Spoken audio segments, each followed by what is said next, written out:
Web to positivity is the way to go. He is a former radio personality for over 20 years, an award-winning photographer, journalist, and broadcasting expert from sports to music. Welcome, the Salmon Says podcast host for all podcasters, Josh Salmon. How's it going, man? Good, man. Dion, what's up, buddy?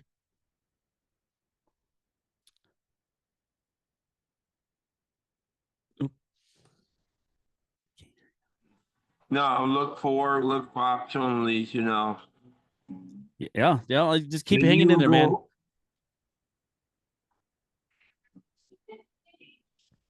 Yeah, but I went to church yesterday and stuff, you know. We was talking about how, you know, people we need to lay our burdens on each other and stuff, you know, help each other out, you know. Oh, So we're amen. not gonna Definitely. always get along. Yeah. Nope. Perfect. Yeah, and it's what we got the brothers and sisters for in Christ. We all are. Yeah. We got to help each other out. If only that was that easy though with the world though. If it was only that easy, we'd be all in a better place on earth today. With Yeah. Well, humanity and everything else. I think he's got a higher plan. I think he's got something special for you, and we don't understand Yeah. that sometimes. It took me a while when I was younger too. I was like, why am I not getting this job? I'm qualified for this job. And that obviously that wasn't what he wanted me to do. Yeah. So, what are your thoughts like on the broadcast? Nowadays, they broadcast like via Zoom, you know now, and they have like two-man booth, three-man booths. They got like a play-by-play guy. What do you think about broadcasting today? Well, here in Nebraska, we do a thing. There's a thing called Huddle, and there's also Strive, and so there's a lot of high school kids. Sometimes it's just a camera. Even like Huddle is just automatic cameras that move themselves back and forth, and so there's the only audio you hear is whatever's playing in the gym. Strive is more broadcaster eccentric. Broadcasters actually kids on there doing that. That's how they learn, and that's cool for them. It's it's my competition for what I do because I have my own sports broadcasting companies. And so I try to get kids, that aren't doing that from schools that don't have that to come on and help me out so they get experience too. There's good and bad with that. Obviously you'd like to have announcers. Some people rather have a visual. I've seen people that set up a camera, at a baseball game, for instance, in the press box. Well, if you've been to a baseball game, the press box is way behind home plate. If you set up a camera in there, you're not going to see anything but the batter. But that's what they'll do for their video feed, and people will watch that and just listen to the guy talk like his radio feed. So it's the exact same broadcast audio wise you're getting for radio, but there's just, one cell phone camera behind home plate, and all you see is the guy hit the ball and run. You don't have any idea where he goes. And to me, it's like, what's the point of that? If you can't even see the field, either set the camera closer to the field or don't do it at all. And I've had people ask me to do video, and I'm like, I don't want to mess with it because it's just one more thing to go wrong. And you get in these small schools and these small towns, the internet's not great, and it's just broadcasting video is a whole different animal. You got to have a website with really heavy broadband. It costs a lot more, and it's just something I'm not looking forward to. So there's a lot of good ones out there, but there's a lot of bad ones. There's a guy here that has a broadcast company, and like I said, you can't even in a gym or something, it's different. But when you're in a football field, he'll put one camera up and that's it. And so you got to kind of, everybody's just the size of a Lego guy, and you're trying to figure out what's going on. It's like, well, I even have a camera, just have the audio and listen like the radio. Yeah, because some of the broadcasts they not that good at all. It's like how did they get a broadcasting job? Yeah. I've even listened to professionals. I watch a lot of baseball, and I've listened to some baseball guys. I'm like, these guys are terrible. And, and there's guys on national networks that do Sunday Night Football or Monday Night Football, whatever, in different games. And they're just, I'm like, they're just homers, don't favor one team and then favor the other team, be right down the middle the whole time. And Yeah, yeah, like Tom Brady, he the owner, he part owner of the Raiders, and then he be broadcasting, so he get to see other teams and players and stuff. And then yeah, when free agency come, who you want to sign you with. And yeah. that Joe ain't Buck fair is at a big all. one. Joe Buck's a big one for me. He's a big time homer. He'll jump on one bandwagon until the other team starts doing good, and then jump on the other bandwagon, and then Yeah. whoever's leading, he'll jump on their bandwagon and just talk about them the entire time. That's why you got Troy Aikman, to help him out with that. Yeah, I think Get him Jim that Nance is about line. the best. Jim Nance is right down the middle. He does both. He does what you're supposed to do, Yeah. in my mind. And he say hello friends at the Masters every year. Oh yeah. Yeah, he be like, hello friends. Oh, that's right. Yeah, you're right. I forgot about Yeah, that. so Yeah. So what are your thoughts about journalism? Like, I think journalism is like dead because social media and all these streamings and everything. Like Pablo Torre, he did the Kawhi Leonard, like Steve Ballmer reporting and everything. He like the last real journalist like remaining. That actually give you really good journalism. Well, he would medal mark right now, media. Yeah, I can't speak for national. I know locally I'm a newspaper guy myself, and yeah, it's a struggling industry when there's AI, when you can create your own news, whether it's right or wrong, whether it's correct or actually happened. There's ways around that. If you can read a story, you can kind of tell it's created by AI. As a photographer, there's a lot of photos created by AI. There's ways to tell. There's obviously two or three things of the same object in a photo. That's an AI photo. Sometimes it seems too real to be true. That's an AI photo. So things like that are ruining. The problem is there's people that don't care. There's people, oh, this is good enough. And so, little papers, we're a daily paper and it's not as bad, but for like the weekly papers, it's really tough for them to survive if they don't have a website and they're not updating things regularly because, by the time you do a basketball game on Monday, it's old news when your paper comes out on Thursday, because they've already played another game or something like that. So it's tough for them. But yeah, the internet is hurting a lot of things that way, video wise, and TV stations too. I mean, radio stations. I'm going to go back to my roots. Radio stations. I mean, to me, radio stations survive because of local content. There's local sports, and you have local guests on the radio, that kind of thing. If it wasn't for that, radio wouldn't survive. People can listen to music anywhere they want, and so that's just the way the world's going. It's interesting to see what happens in journalism. There isn't a whole lot of you know, people writing. I mean, people will write stuff and they'll just throw it out there. I had somebody record a commercial one time. I'm like, hey, that's a pretty good commercial. Did you write that? And she goes, no, it was AI. And I'm like, well, there's people that do that, right? I think it's interesting as a society, we're creating AI. So we're creating technology to take away jobs from humans. So we're creating technology to take away jobs from ourselves. It seems weird to me. I think we need AI definitely in retail though. Like some of these workers in retail are horrible. AI is needed for that. But I don't want. I had a guest on Annie Montgomery. She said that it may be AI women coming. I'm like, I want a real woman. I don't want an AI woman. Yeah, that's now, funny. now that now that's something that we can't replace. Nope, no, you gotta have Yeah. real people for those. Yeah. When people start marrying AI people, then that's let me leave. Yep, that's I'm out. I agree with you. So, how does your life experience? Because I know you're big in like your life experience with like ADHD and everything. Mm-hmm. How does that shape your life and everything? It was as a kid I never realized I had ADHD. I never really got tested for it. I mean, I was not a kid that was very hyper, so I didn't really have the hyper part. Mine was more just attention stuff. And there was a couple times they tested me, but they really didn't figure out what it was. I mean, like I would be, two grades below. Like in fourth grade, I was doing I was capable of doing a sixth grade English level, but then I was like a second grade math level, and so there's things that so they just kind of balanced. Didn't really think much of it, and as I got older, it got a little harder. School got really hard.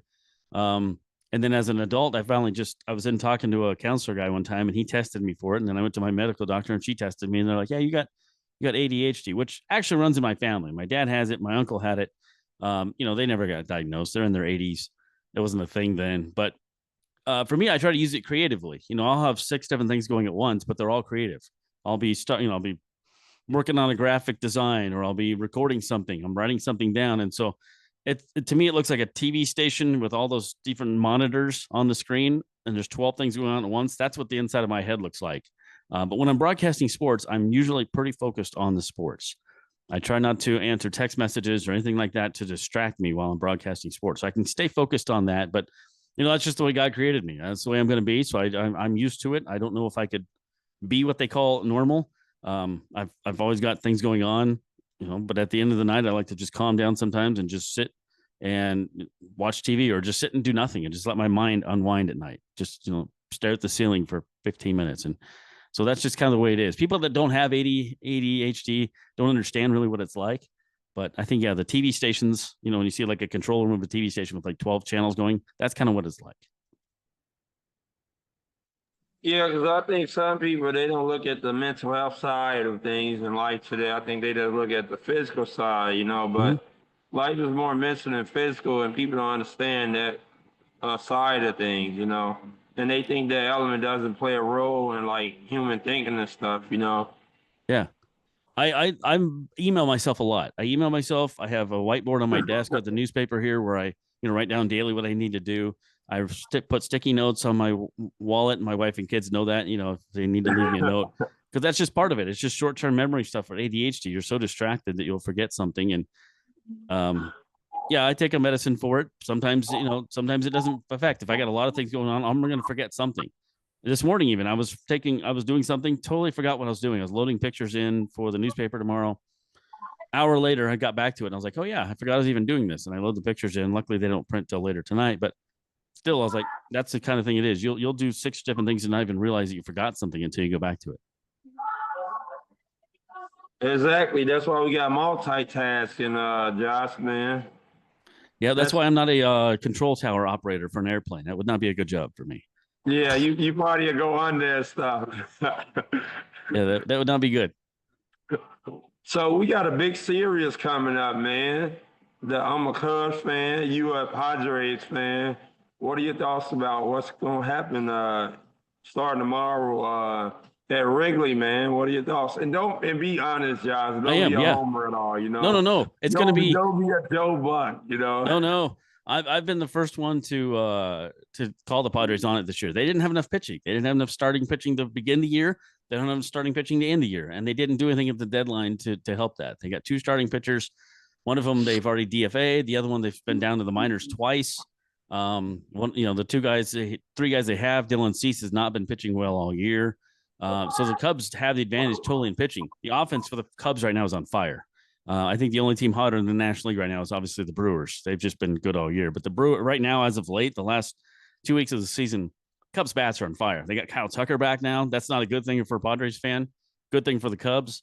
The only bad thing for the Cubs is Horton went down, your starter. He's out. That's a huge loss for them for pitching. But you've got other dudes. You got dudes who are going to have to step up. It's at Wrigley. You know what that's like. That atmosphere is crazy. It's going to be fun. Padres need to come in. The Padres have been what I call the Clint Eastwood movie, the big, the good, the bad, and the ugly this year. When they're good, they're really good. They'll go out and score 12 runs like they did the other night against, Arizona. The next night, they'll come out and not score 3 runs in the next 3 games. Sometimes the pitching's that way. Sometimes the guy will just, Nick Pivetta will pitch a gem, and he gets 1 run to show for it. The offense doesn't turn on. So it's just interesting to me. There's been so much on and off with the Padres this year to figure out which team's going to show up. Are you going to get the guys who are going to score a lot of offense and the pitching? And the bullpen, they bulked up their bullpen. I would say if starting pitching gets into trouble in the first couple games, they're going to go to the bullpen early. And that's a good thing if you're a Cubs, a bad thing if you're a Padre fan. Well, but I think the Padres they struggling because they can't hit the home runs. Like they 27 in baseball with the home runs, but they like 7 in batting average. So they don't hit the ball out the ballpark, you know. And Right. Fernando Tatis, the best players, did not have good offensive years. Like Right. He's really come on as late though. He's had 4 home runs, 5 home runs in the last yeah, 6 games. So yeah. but they need Jackson Merrill. You know, Mm-hmm. they need their best to pick up because right now it's only Tatis and now nobody else.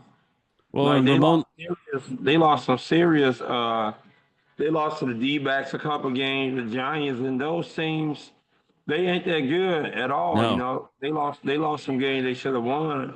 They Well, and making them play. They Rockies and White making them. Sox, Rockies and White Sox are terrible, and they had a hard time with the White Sox. It was the worst teams this year. Rockies the worst team in baseball history ever, statistically this year for record. I mean, ever. And they couldn't beat them. They couldn't sweep a series. I mean, that should just be a given to you. Look at schedule. Okay, sweep the Rockies. Done. They had a hard time with that. But then you see them against the Phillies, and they play pretty well. You see them against the Dodgers, they do pretty well. So it's just interesting to me. Well, I don't believe in the Brewers anyway. Though I'm gonna be honest, I don't believe in Milwaukee at all. I believe that the regular season is different from the postseason. You know, and they weren't that good in the last 2 weeks of the season. You know, Yeah. Milwaukee. I believe that if whoever win the Cubs, the Padres, they got a good chance to go on the road and beat them because Milwaukee have not proven it in the playoffs. You know, they get there, but what do they do with when they get there? Yeah, you're right. I don't care what team you are in either division. You throw records out the window. When I broadcast high school sports, we do the same thing. I've seen teams come in undefeated in a tournament and end up losing in the first round or second round. Years ago, I remember seeing this high school girls volleyball team They hadn't lost a set all year, not a match, a set. That's unbelievable. They get to the first round, they don't make it out of the first round of the state tournament, and they're done. So I mean, you just never know. You throw all records out the window when it comes to sports like this, and just see what happens. They have to go out there and play the games. The big thing for the Yeah, Padres too is Ramon Laureano, the left fielder, the guy they got from the Orioles. It's been fantastic. Broke his finger on a foul ball. He's out for the whole Cup Series. Hopefully back for the next round if the Padres make it that far. well, the thing is, I think that it's going to be the Phillies or the Dodgers. I got the Brewers. I got the Brewers like third in the NL anyway, and I think the Dodgers are going to beat Cincinnati. Everybody talking about Cincinnati, it's like David versus Goliath, but the Dodgers are the Dodgers. They got the best player in baseball, Ohtani. They are Mhm. not going to lose to no Cincinnati. That they was the first baseball team to make the playoffs with less than 84 wins. They only won 83 games. Yeah. No, you're right. I agree. Dodgers always excel, and as much as I hate the Dodgers, they always excel in the postseason. That's just something they always Exactly. do. Because they've been there, done that for years, and they got Ohtani, and then they got Kershaw. This is last year, and that man he been on, man. Yeah. And they gonna use some people out the bullpen like Blake Snell, or Kershaw. They gonna have the rotation, the arms and everything. They getting healthy and stuff. Look at Ohtani. He posted 50 and 50 this year. Right. So, he been incredible. He got 100 strikeouts and 50 home runs. And he played every day, whether he hit or if he pitched. I don't think Cincinnati does got Ellie De La Cruz and they got Green. They got a rotation, but they offense ain't going to compete with LA from Freeman and Betts. Yeah, it'll be tough, and I think Dodgers will get through in that series. I don't know if they get past the Phillies, and the Phillies are one of Well, those I teams think also in the I postseason that think just that excel. I think that's the series Mhm. that should have been for the team that's going to the World Series. I think whoever win out the Dodgers and Phillies will make the World Series, Yeah, you regardless could who be on the right. other side. I think that's Could like a NLDS matchup to go to the World Series. Whoever win that, they got a good chance to go to the World Series.